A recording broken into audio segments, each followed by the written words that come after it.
The first thing Neil Ardent noticed about the alien station was the silence. Not the quiet of space. Not the soft hum of machines. This silence felt trained. Disciplined. Like every sound had signed a contract promising not to disturb the order of things. He stood in the docking corridor with 2 guards from the Let Harry Dominion, their tall figures still as statues. Their skin shimmered faintly beneath smooth armor. Their visors were dark, hiding the most dangerous thing about them. Their eyes. Yora stood behind him, whispering under her breath. "Remember," she said, voice tight, "do not look at them directly. Their gaze triggers submission response in most species. It's not personal. It's biological." Neil nodded. "I know," he said. "Don't look at the alien royalty. Don't joke. Don't improvise. Be a good human." Yora squeezed her eyes shut for a second. "Yes. Exactly that." Then she stepped aside. And Liaison Lazarson entered the corridor. She moved like gravity bent slightly around her. Tall. Controlled. Every step measured. Her armor flowed with fine silver lines like circuitry carved into skin. The filigree near her temples glowed faintly.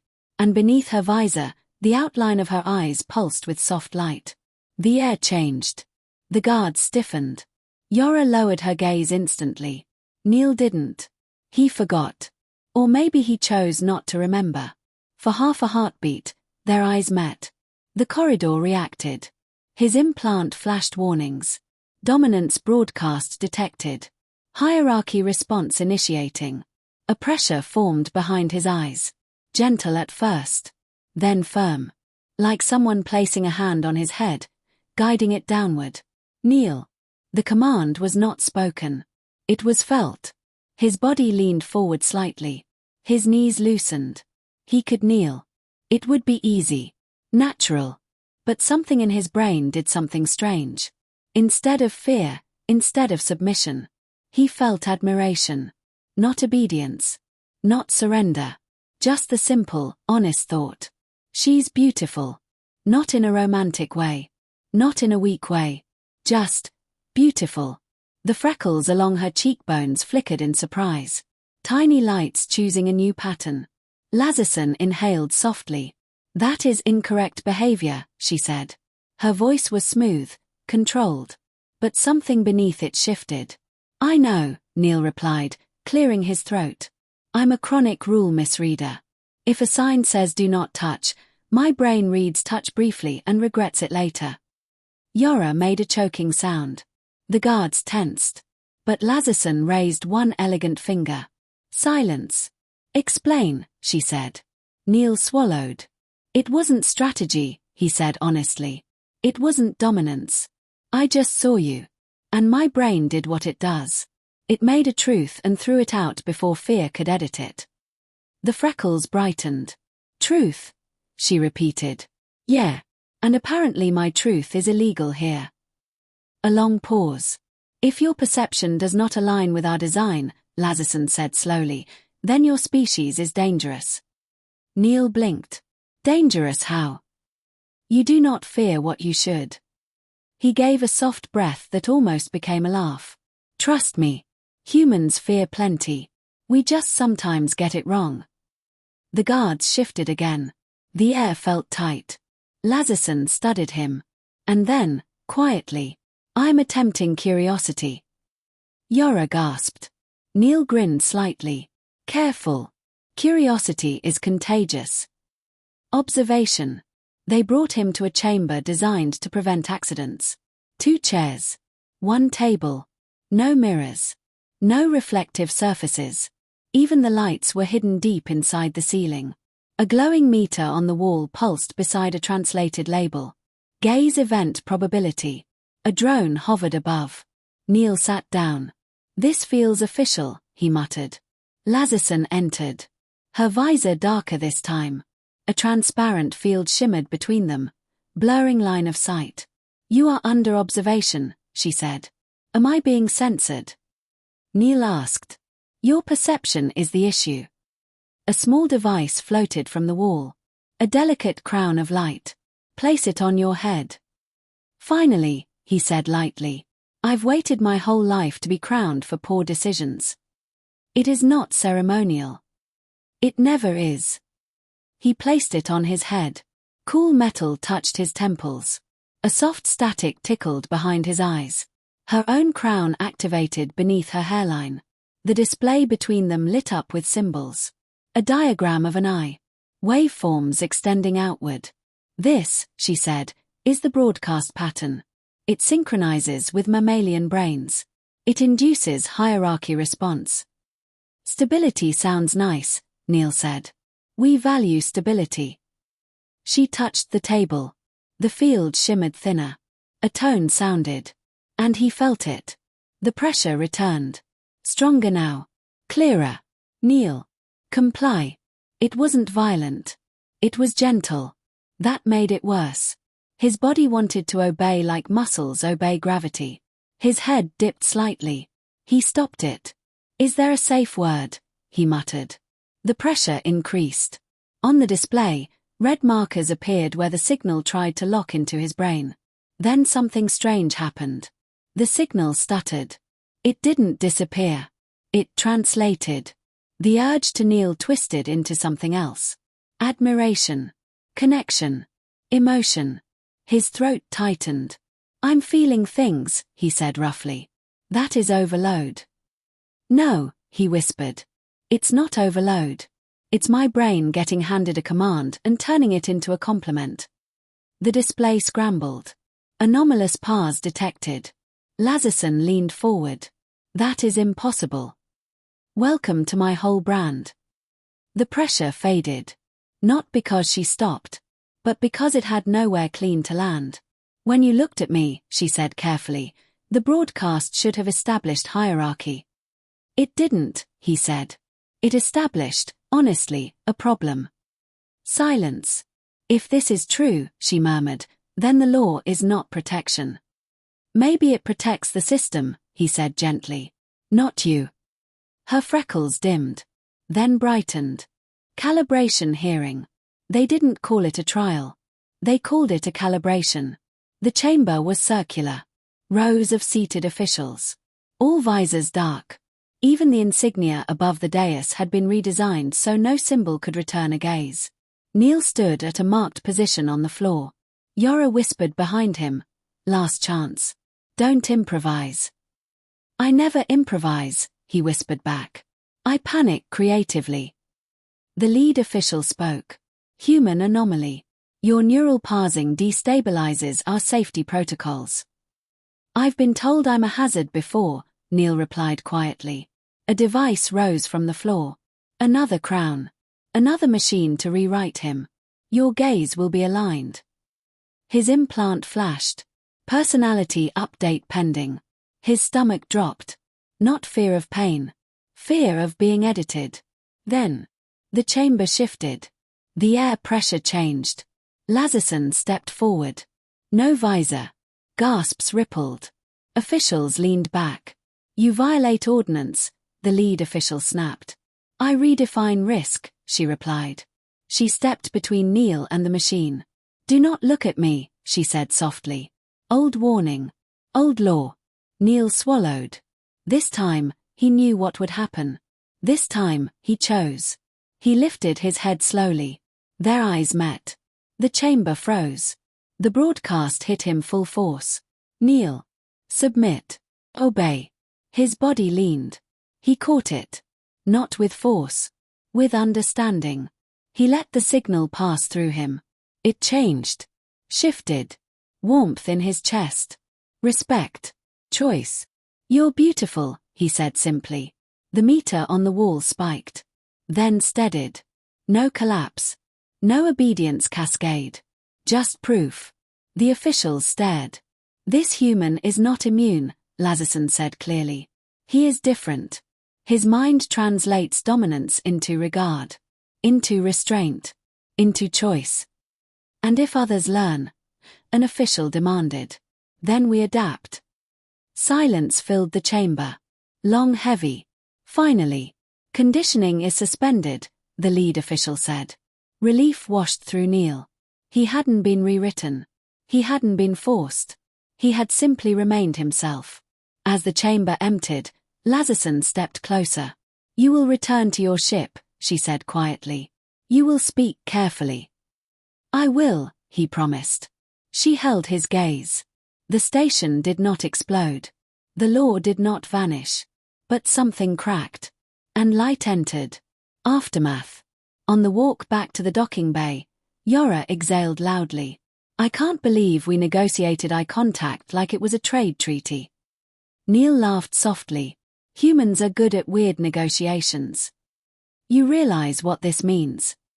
"Paperwork." She rolled her eyes. "It means they're scared." He thought about that. "They should be," he said calmly. "Not of us. Of what they've been avoiding." Back on his ship, he stood at the viewport and looked at the massive alien station. A culture built on fear of its own power. A law that treated eyes like weapons. And a single moment of connection that proved something different was possible. Humans were not the strongest species in the galaxy. Not the fastest. Not the most advanced. But they had something unusual. They could receive control. And turn it into choice. They could feel power. And answer with respect. They could stand in front of something designed to make them kneel. And instead say, "I see you." A soft transmission pinged on his console. "Private channel." Lazarson's voice came through.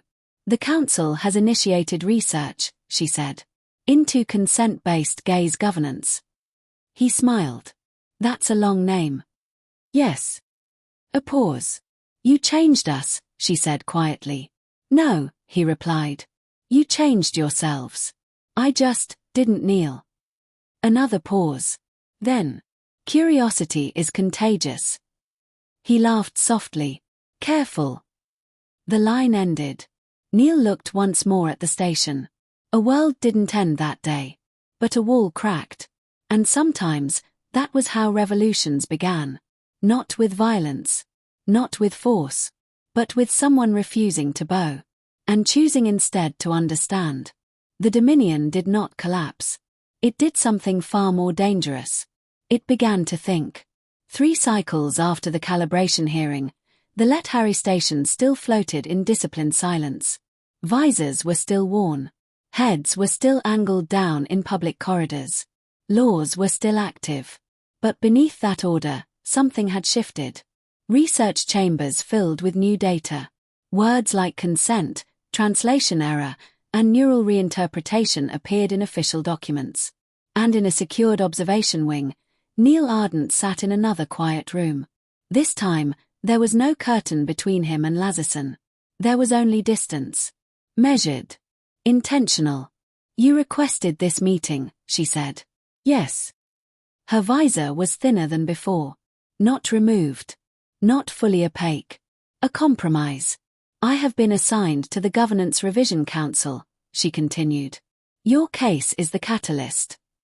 "Sorry," he said lightly. Her freckles shimmered faintly. Not annoyance. Recognition. "You are not sorry." "That obvious?" "Yes." He leaned back slightly.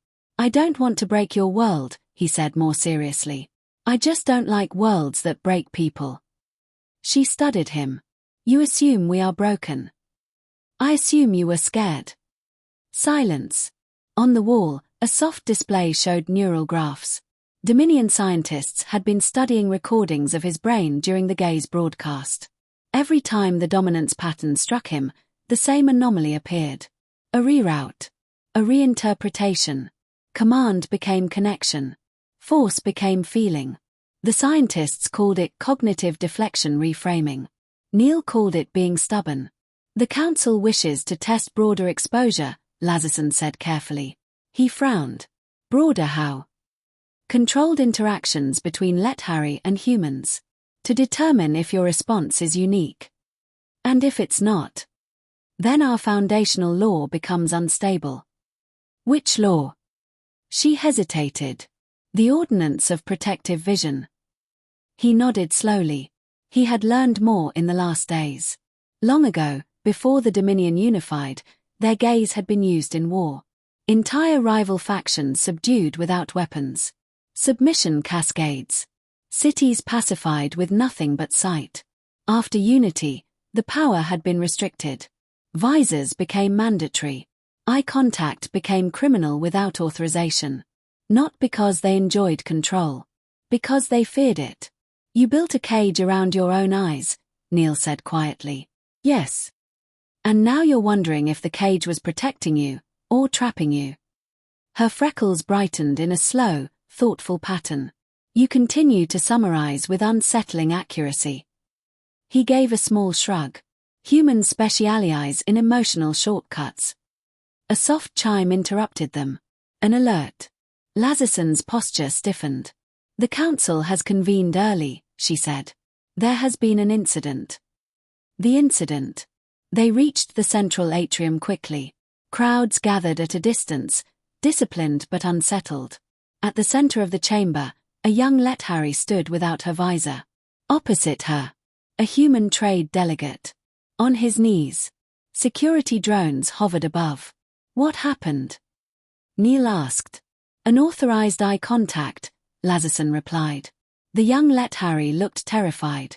Her freckles flickered in chaotic bursts. I did not mean to, she said. My visor malfunctioned. The human delegate trembled. Sweat on his face. His posture rigid with enforced submission. Neil stepped forward instinctively. Don't, Lazerson warned softly. But he already understood something. The delegate's implant readings flashed across a public monitor.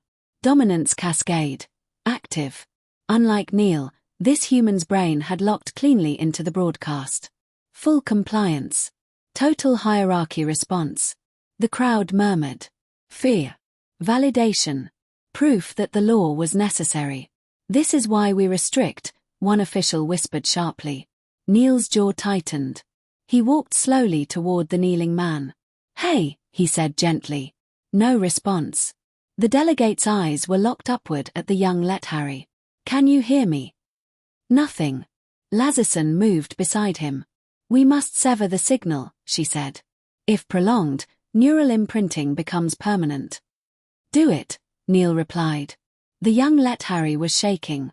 I tried to disengage, she whispered. But he kept looking. The words hit Neil strangely. He kept looking. Curiosity.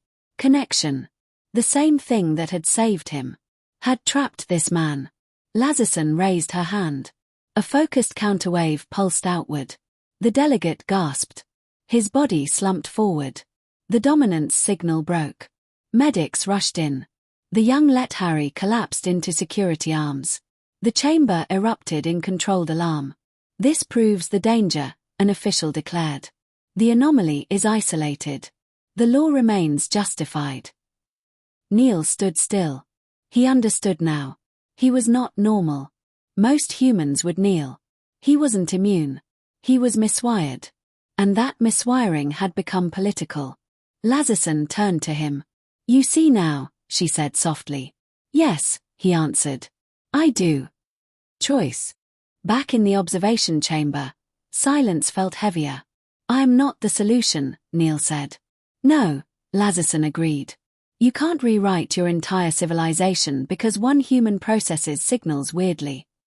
No, but you also can't ignore what that weirdness revealed. She looked at him carefully. What do you propose? He leaned forward. Your power isn't evil, he said. It's just unmanaged. You banned it instead of learning it. We attempted regulation. Regulation built on fear. She did not argue. He continued. What if the goal isn't removal of the gaze law, but education? Explain. You train children not to weaponize it. You teach consent. You design voluntary synchronization protocols. You stop pretending the power doesn't exist. That is cultural revolution. Yeah, he said quietly. Those are uncomfortable. She paced slowly. For centuries, we believed suppression was safety. And now? Now we see suppression created ignorance. A long pause. Then, there is another concern, she said. What? Some factions within the Dominion view you as a threat. He smiled slightly. That's fair. They argue your existence destabilizes social order. And what do you argue? Her freckles glowed steadily. That instability is sometimes growth. He exhaled softly. That was not something she would have said days ago.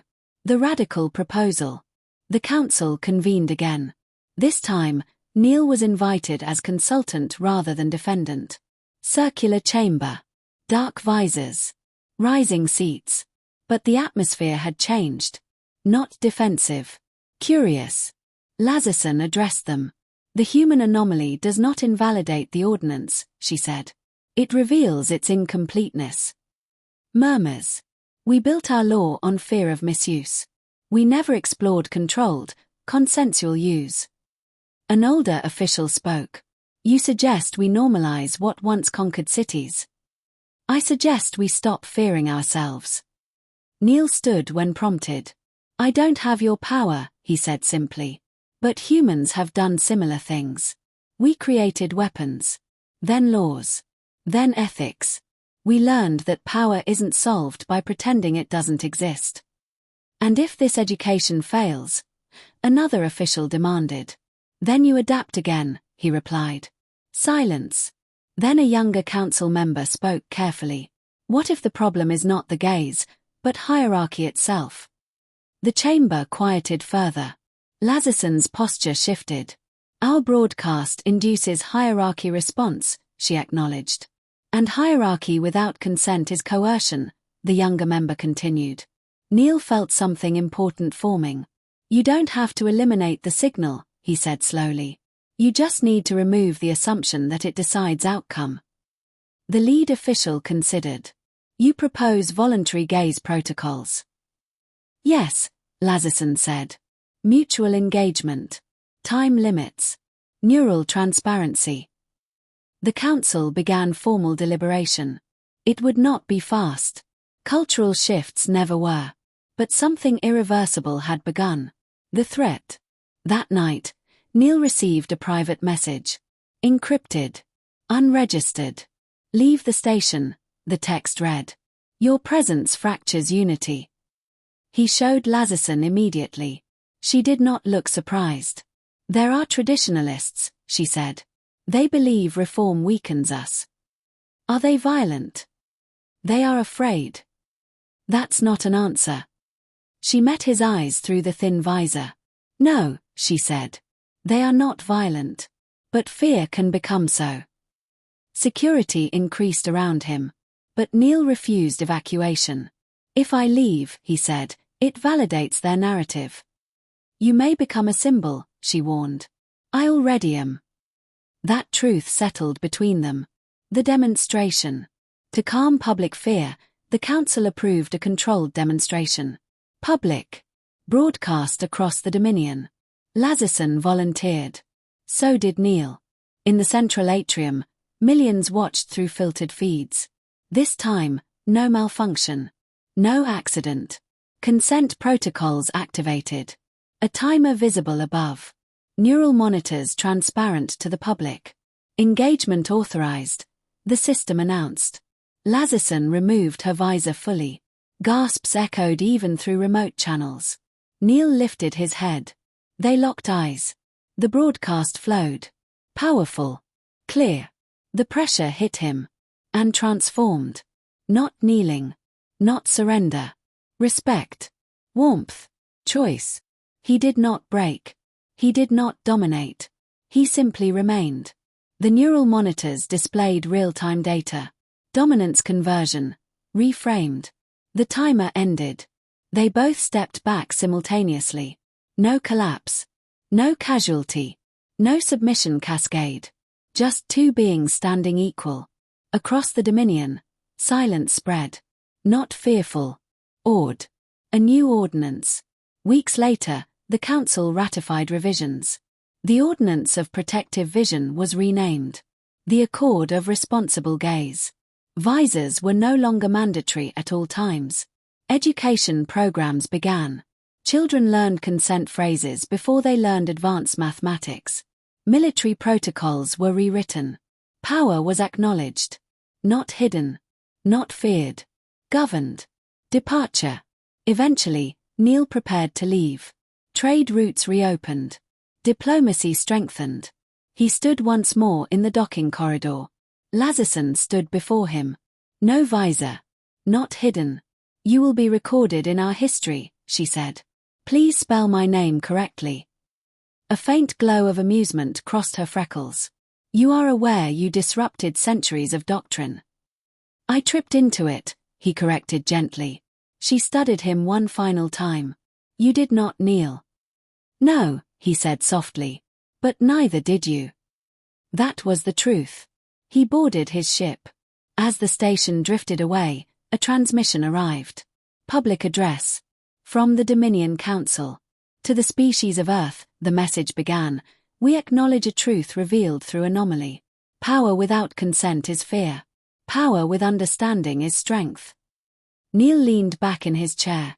Humans were not the strongest species in the galaxy. But they were adaptable. And sometimes, being different was enough to change everything. He smiled faintly as stars stretched before him. Some revolutions began with war. Others began with a simple refusal to bow. And sometimes, all it took to rewrite a civilization was one mind that chose connection over control.